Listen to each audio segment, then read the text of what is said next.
Un silence profond enveloppait toute la création. La quête fut acharnée, mais restait vaine.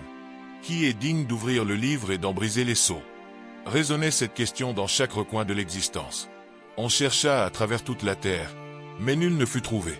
Les regards se tournèrent vers les cieux dans toute leur splendeur, et l'on descendit dans les profondeurs de la terre, mais le résultat demeurait le même. Personne n'était en mesure d'ouvrir le rouleau scellé. L'humanité semblait condamnée. Le poids de la révélation attendait celui qui serait digne, mais le silence persistait. Cependant, le livre de l'Apocalypse, la révélation de Jésus-Christ, apporta la réponse. C'est Dieu qui accorda cette vision afin que ses serviteurs connaissent les événements qui allaient bientôt se produire. Il envoya un ange transmettre ce message à l'apôtre Jean, celui qui rendit un témoignage fidèle de la parole de Dieu et du témoignage de Jésus-Christ. La promesse de bénédiction est limpide. Heureux sont ceux qui lisent, entendent et gardent les paroles de cette prophétie. Pourquoi? Parce que le moment est proche. Le message est pressant, vivant et vibrant. Jean écrit aux sept églises d'Asie, apportant une salutation intemporelle. Grâce et paix à vous de la part de celui qui est, qui était et qui vient. Il évoque les sept esprits devant le trône et célèbre Jésus-Christ, le témoin fidèle, le premier-né d'entre les morts et le souverain des rois de la terre. La grandeur du Christ est magnifiée. Il nous a aimés avant toute chose, a lavé nos péchés par son sang et nous a fait rois et prêtres pour Dieu, le Père. À lui appartiennent la gloire et la domination pour toujours. Voici le cœur du message, un amour incomparable qui rachète, transforme et donne un sens à la vie. Jésus, l'agneau de Dieu, est digne. Il n'ouvre pas seulement le livre, mais il nous ouvre aussi la voie vers l'éternité. Voici qu'il vient sur les nuées, et chaque œil le verra, même ceux qui l'ont transpercé. Toutes les nations de la terre pleureront à cause de lui. Oui, Amen. Je suis l'alpha et l'oméga, le commencement et la fin. Celui qui est, qui était et qui vient, le Tout-Puissant. Moi, Jean, votre frère et compagnon dans l'épreuve, dans le royaume et dans la persévérance en Jésus-Christ, me trouvais sur l'île de Patmos à cause de la parole de Dieu et du témoignage de Jésus-Christ. Ce jour-là, alors que j'étais en esprit, j'entendis derrière moi une voix puissante, semblable au son d'une trompette, qui disait « Je suis l'alpha et l'oméga, le premier et le dernier. Écris dans un livre ce que tu vois et envoie-le aux sept églises d'Asie, Éphèse, Smyrne, Pergame, Thyatire, Sardes, Philadelphie et Laodicée. » Saisi par cette voix résonnante, semblable au tonnerre, je me retournai pour voir qui me parlait. Et en me retournant, mes yeux furent captivés par une vision grandiose. Sept chandeliers d'or, et au milieu d'eux, quelqu'un qui ressemblait au Fils de l'homme. Il portait un vêtement long qui descendait jusqu'aux pieds, ceint d'une ceinture d'or autour de la poitrine. Son visage resplendissait comme le soleil à son zénith, et ses yeux brillaient comme des flammes de feu, pénétrant jusqu'à l'âme. Ses pieds luisaient comme du bronze poli, et sa voix résonnait comme le bruit de nombreuses eaux. Dans sa main droite, il tenait cette étoile, et de sa bouche sortait une épée tranchante à double tranchant. À sa vue, je tombai à ses pieds comme mort. Mais lui, dans sa grâce infinie, posa sa main droite sur moi et dit « Ne crains pas, je suis le premier et le dernier. Je suis le vivant. J'étais mort, mais voici, je suis vivant pour l'éternité. Et je tiens les clés de la mort et du séjour des morts. » Il me commanda ensuite d'écrire les choses que j'avais vues, celles qui sont et celles qui doivent arriver par la suite. Chaque chandelier représentait une église, et les étoiles dans sa main symbolisaient les anges de ces églises. Sa voix, empreinte d'autorité, continuait de délivrer des messages spécifiques à chacune des sept églises, les appelant à la repentance, à la persévérance et à la fidélité.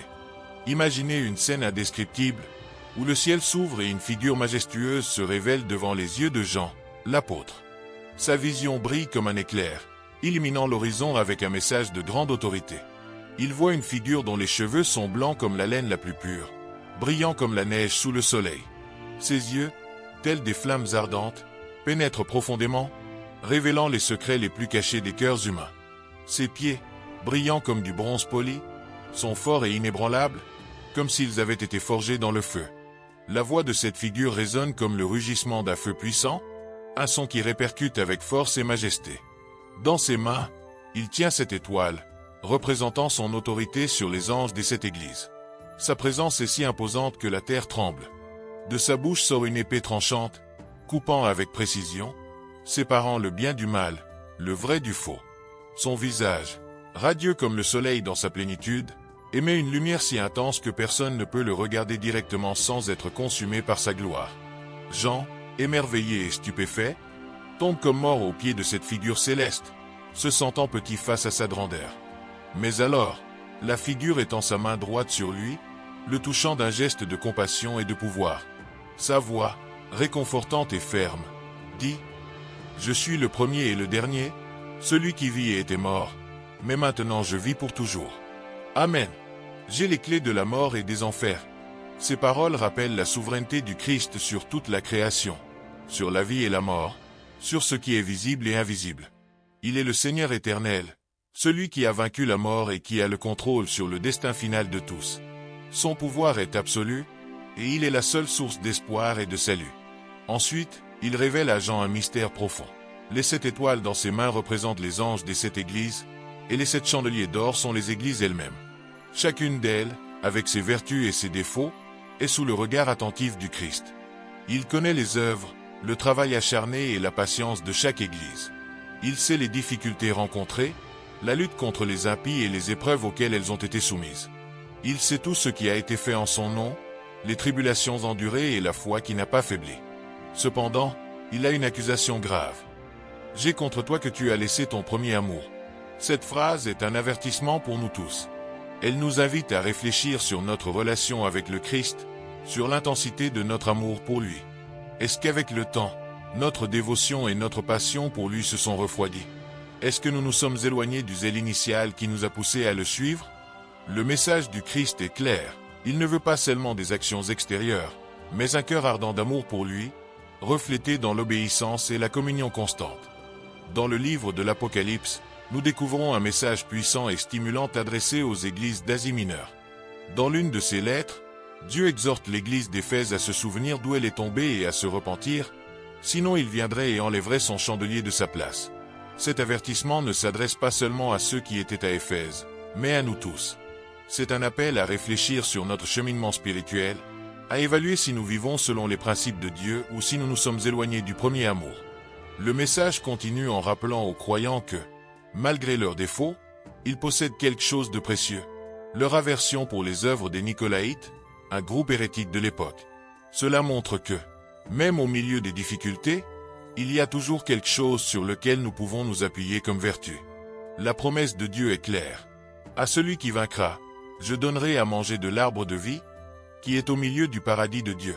Une récompense éternelle attend ceux qui persévèrent et se repentent de leur mauvaise voie. Ensuite, la lettre se tourne vers l'église de Smyrne, qui faisait face à une grande tribulation et à la pauvreté, mais qui, aux yeux de Dieu, était riche. Ici, nous voyons une inversion des valeurs. Ce que le monde considère comme richesse et succès n'est pas toujours ce que Dieu voit. Il reconnaît les luttes et les souffrances des croyants et les réconforte avec la promesse que, même face aux persécutions et à l'emprisonnement, la couronne de la vie sera donnée à ceux qui resteront fidèles jusqu'à la mort. Enfin, la lettre à l'église de Pergame apporte un avertissement encore plus profond. Pergame était une ville marquée par son idolâtrie et ses pratiques immorales, et l'église là-bas faisait face à des défis énormes. Dieu rappelle aux croyants que, bien qu'il soit dans un environnement hostile, il est présent, et la victoire sur le mal sera récompensée par la promesse d'un manna caché et d'une pierre blanche avec un nouveau nom. Le message est clair, la fidélité à Dieu, même au milieu de l'adversité, apportera des récompenses qui dépassent les limites de ce monde. Le message qui émane des pages de l'Apocalypse, transmis par l'épée tranchante de la parole de Dieu, est un avertissement urgent pour l'Église. Le Seigneur connaît nos actions, nos œuvres et même les lieux où nous vivons, là où les forces du mal semblent dominer. Il observe, avec des yeux comme des flammes de feu, les attitudes de chacun de nous, et bien qu'il reconnaisse nos vertus, il y a toujours un appel à la repentance. À l'église de Thyatire, il y a eu des éloges pour ses bonnes œuvres, son amour, sa foi et sa patience. Cependant, quelque chose n'allait pas. Il y avait une acceptation tacite de la présence de Jézabel, une femme qui se disait prophétesse, mais qui, en réalité, induisait les serviteurs de Dieu en erreur, les poussant à la fornication et à l'idolâtrie. La patience de Dieu a des limites, et il a donné du temps pour qu'elle se repente, mais elle n'a pas voulu. Le message est clair. Dieu n'accepte pas la corruption spirituelle, ni le mélange de sa vérité avec les doctrines du mal. Il connaît la vérité de nos cœurs et ne se laisse pas tromper. L'épée de sa bouche est puissante, capable de discerner et de couper même les pensées les plus profondes. Il promet de lutter contre ceux qui persistent dans l'erreur, apportant le jugement sur ceux qui ne se repentent pas. À Thyatire, un message puissant résonne à travers les âges, un avertissement pour ceux qui s'éloignent de la vérité et se livrent à la corruption spirituelle. L'avertissement est clair, ceux qui se livrent à l'idolâtrie et à l'adultère spirituel, qui se laissent séduire par de fausses doctrines, feront face à un destin sombre. Le délit de l'adultère, qui représente l'union avec le péché et l'injustice, sera le lieu de souffrance pour ceux qui ne se repentent pas. La mort les attendra, et leurs enfants paieront également le prix de leur rébellion. Cependant, le jugement ne sera pas limité uniquement aux transgresseurs. Le Seigneur, qui sonde les cœurs et les esprits, révélera la vérité de chacun et récompensera chacun selon ses œuvres. Aucune façade ne pourra dissimuler les intentions cachées, et toutes les églises sauront qu'il est le juge juste, celui qui connaît les profondeurs de l'âme humaine. Cependant, il y a de l'espoir pour ceux qui restent fidèles. Pour ceux qui ne se laissent pas séduire par les profondeurs de Satan, pour ceux qui gardent leur foi avec persévérance, le Seigneur ne leur imposera pas de fardeau supplémentaire. Au contraire, il les exhorte à maintenir fermement ce qu'ils ont jusqu'à la fin, jusqu'à la victoire finale. Il promet que ceux qui triompheront recevront une récompense incomparable. La promesse est claire. Ceux qui vaincront auront autorité sur les nations. Ils régneront avec le Christ, avec puissance et justice, comme une verge de fer qui brise les vases d'argile. Cette autorité ne sera pas seulement un privilège, mais un témoignage de la domination divine sur les forces du mal. Tout comme le Christ a reçu cette autorité du Père, il la conférera à ceux qui persévéreront jusqu'à la fin. Que celui qui a des oreilles écoute ce que l'Esprit dit aux églises. Cet appel résonne à travers les âges, nous invitant à prêter attention au message divin qui transcende toutes les époques. La lettre adressée à l'ange de l'église de Sardes est un avertissement clair et un appel urgent à la vigilance et à la repentance. Écrit à l'ange de l'église de Sardes, celui qui a les 7 esprits de Dieu et les 7 étoiles dit ceci. Je connais tes œuvres. Tu as la réputation d'être vivant, mais tu es mort. Cette déclaration est un avertissement pour ceux qui, bien qu'ils semblent vivants extérieurement, sont spirituellement morts. Sardes, une ville autrefois prospère et pleine de vie, symbolise de nombreuses églises et personnes qui, au fil du temps, ont perdu l'essence de la véritable foi. Bien qu'elle puisse paraître vibrante à l'extérieur, elle manque d'une vie spirituelle authentique, ce qui est un danger pour tous. Réveille-toi et affermis ce qui reste, car je n'ai pas trouvé tes œuvres parfaites devant Dieu. Le Seigneur nous appelle à sortir de notre léthargie spirituelle, à examiner nos actions et à restaurer ce qui est sur le point de mourir. La vigilance n'est pas seulement un acte passif, mais un engagement actif à maintenir la foi vivante, à restaurer ce qui a été perdu et à aligner nos actions avec les principes de Dieu. Souviens-toi donc de ce que tu as reçu et entendu, garde-le et repens-toi. Si tu ne veilles pas, je viendrai sur toi comme un voleur, et tu ne sauras pas à quelle heure je viendrai. L'urgence est évidente. Le Seigneur nous avertit que la vigilance est notre responsabilité et que son absence peut avoir des conséquences fatales. Le voleur vient quand on s'y attend le moins, et le Seigneur viendra de manière inattendue, apportant son jugement à ceux qui ne sont pas préparés. Cependant, il y a une promesse d'espoir. Mais tu as quelques personnes à Sardes qui n'ont pas souillé leurs vêtements, et elles marcheront avec moi en vêtements blancs, car elles en sont dignes. Au milieu de la décadence spirituelle, il y a toujours ceux qui restent fidèles. Ceux qui, malgré les épreuves et les tentations, gardent leur pureté spirituelle devant Dieu. Ceux-ci seront récompensés, et leur fidélité sera reconnue. Celui qui vaincra sera vêtu de vêtements blancs. Je ne radirai pas son nom du livre de vie et je confesserai son nom devant mon Père et devant ses anges. La victoire sur le péché et la tentation apportent une récompense glorieuse. Ceux qui resteront fermes jusqu'à la fin, qui se repentiront et se tourneront vers Dieu, verront leur nom inscrit dans le livre de vie. La promesse que Christ confiera leur nom devant Dieu et les anges est un honneur immense, montrant que leur foi a été reconnue dans les cieux. Le message se tourne ensuite vers l'église de Philadelphie, avec des paroles d'encouragement et de promesses.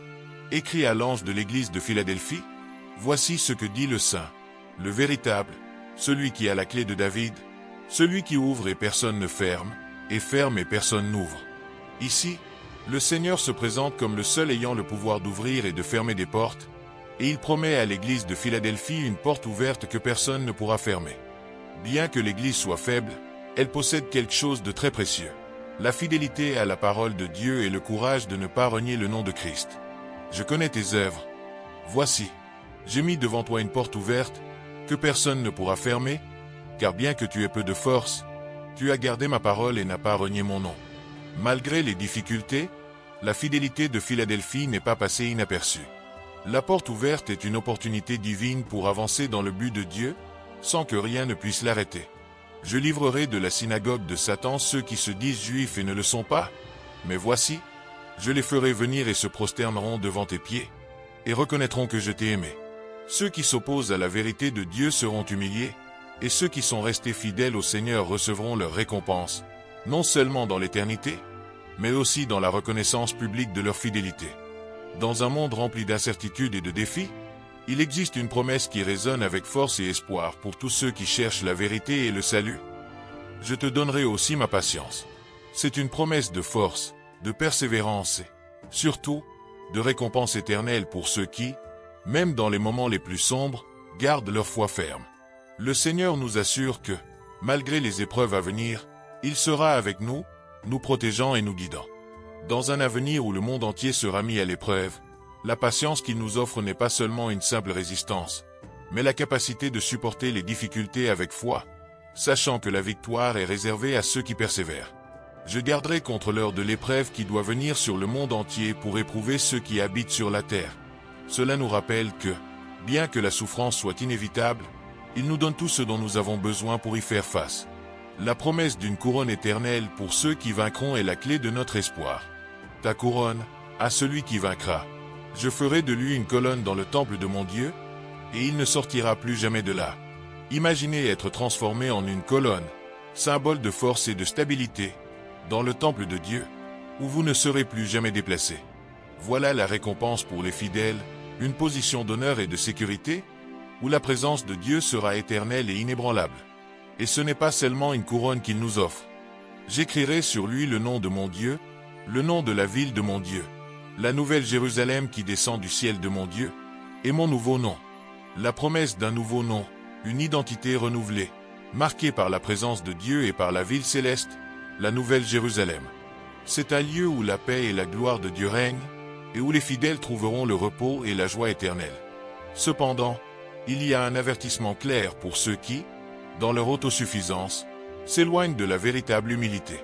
Car tu dis, je suis riche, je me suis enrichi et je n'ai besoin de rien, et tu ne sais pas que tu es malheureux, pauvre, aveugle et nu. Souvent, l'arrogance et l'orgueil nous aveuglent sur notre véritable condition spirituelle. L'autosuffisance nous éloigne de la véritable richesse que seul Dieu peut offrir. C'est pourquoi il nous conseille d'acheter de moi de l'or purifié par le feu afin que tu sois riche, et des vêtements blancs pour te revêtir, afin que la honte de ta nudité ne soit pas révélée. L'or purifié par le feu représente la pureté et la véritable richesse spirituelle, tandis que les vêtements blancs sont le symbole de la justice qui vient de Dieu. Il nous invite à nous débarrasser de notre autosuffisance et à nous revêtir de la pureté que seul lui peut nous donner. De plus, oins tes yeux avec du collyre afin que tu puisses voir. Le Seigneur nous offre la vision spirituelle, afin que nous puissions voir au-delà des apparences et comprendre sa vérité profonde. Il nous réprimande, mais toujours avec amour. Car je réprimande et châtie tous ceux que j'aime. Le châtiment de Dieu n'est pas pour nous détruire, mais pour nous corriger et nous ramener sur le chemin de la vérité et de la vie. La patience de Dieu envers nous est immense, mais il nous appelle aussi à l'action. Sois zélé et repens-toi. Le véritable changement commence dans le cœur, et le véritable repentir est la clé pour ouvrir la porte du salut. Et quand il frappe à la porte de notre cœur, si quelqu'un entend ma voix et ouvre la porte, j'entrerai chez lui et je souperai avec lui, et lui avec moi. C'est la promesse d'une communion intime avec Dieu, une expérience de proximité qui dépasse toutes les autres. Enfin, la promesse pour les vainqueurs est grande.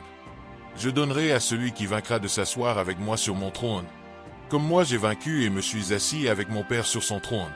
Ceux qui surmonteront les difficultés et resteront fidèles seront élevés à une position d'honneur aux côtés du Christ, partageant son trône et sa gloire éternelle. Que celui qui a des oreilles entende ce que l'Esprit dit aux églises. C'est l'appel pour nous tous, pour que nous écoutions la voix de l'Esprit et répondions avec foi, repentance et action. La victoire est réservée à ceux qui, avec humilité et persévérance, suivent le chemin du Christ. Imaginez-vous, un instant, transporté dans un lieu au-delà de toute compréhension humaine. Un espace où la grandeur et le mystère se mêlent d'une manière indescriptible. Après cela, je regardai, et voici qu'une porte s'ouvrit dans le ciel. Comme nous le dit l'apôtre Jean, qui eut le privilège d'être emporté dans une vision céleste. Une voix, semblable à celle d'une trompette, retentit et l'appela.